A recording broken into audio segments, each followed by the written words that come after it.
میرا کھڑکی کے پاس بیٹھی بارش کو دیکھ رہی تھی، دل میں باہر جانے کی خواہش لیے ہوئے، مگر اس کی امی نے اسے منع کیا تھا کہ بارش میں کھیلنا ٹھیک نہیں۔ اگر باہر نہیں جا سکتی تو کیوں نہ اپنی تخیل کو آزادی دوں اور بارش کو ایک شاندار مہم میں بدلوں، میرا نے خود سے کہا۔ میرا نے اپنی آنکھیں بند کیں اور خود کو ایک جادوئی دنیا میں پایا۔ بارش کی بوندیں دریا کی لہریں بن چکی تھیں اور اس نے ایک کشتی تیار کی جو تمام کھلونے اور کتابوں سے بنی تھی۔ یہ تو کمال ہو گیا، اس نے خوش ہو کر کہا۔ میرا کشتی میں بیٹھتے ہی آسمان میں اڑنے لگی۔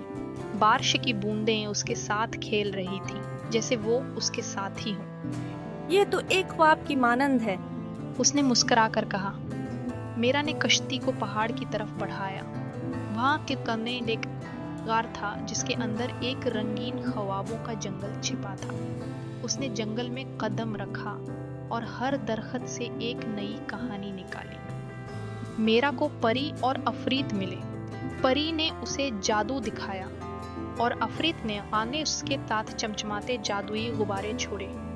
یہ سب تخیل کا کمال ہے، میرا نے خوش ہو کر کہا۔